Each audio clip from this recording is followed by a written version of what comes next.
Breaking news sa naging weigh-in ni na WBO Super Lightweight Champion Teofimo Lopez versus Arnold Barboza Jr. Tumimbang si Teofimo Lopez ng 139.6 pounds samantalang si Arnold Barboza Jr. naman ay tumimbang ng 139.8 pounds. Parehas pasok sa 140 pounds limit sa Super Lightweight kaya abangan natin ang laban nila bukas.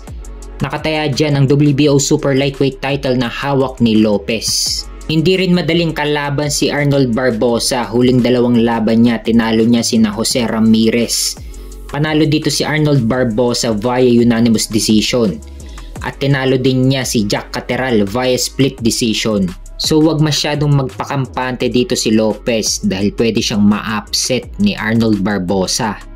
May kartada si Arnold Barboza na 32 wins with 11 knockout at walang talo. Kahit na mababa ang knockout percentage niya, pwede pa rin niyang ma-upset si Lopez at daanin sa puntos at manalo via decision.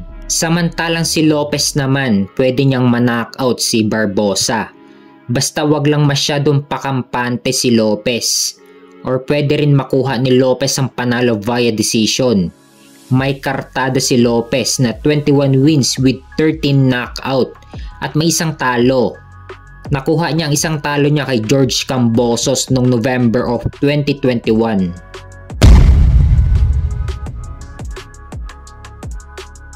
Sa kabilang banda naman ang weigh-in ni na Devin Haney at Jose Ramirez. Tumimbang si Haney na 143 pounds samantalang si Ramirez naman ay tumimbang na 143.8 pounds. So maglalaban sila sa 147 pounds sa welterweight. Ito ang unang pagbabalik ni Devin Haney matapos siyang pulbusin at patumbahin ni Ryan Garcia.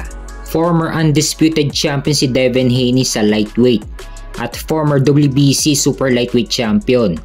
Samantalang si Jose Ramirez naman ay former Unified Super Lightweight champion. So kahit na natalo si Haney kay Ryan Garcia at ginawang no contest ang laban nila, si Devin Haney pa rin ang yamado pagdating dito sa laban niya kay Jose Ramirez.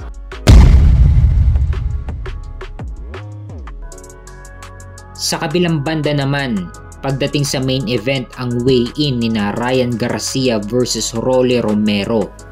Tumimbang si Ryan Garcia ng 146.8 pounds samantalang si Rolly Romero naman ay tumimbang ng 146.6 pounds. Parehas pasok sa 147 pounds limit sa welterweight. Kaya abangan natin ang laban nila bukas. Nakataya dyan ang vacant regular WBA welterweight title.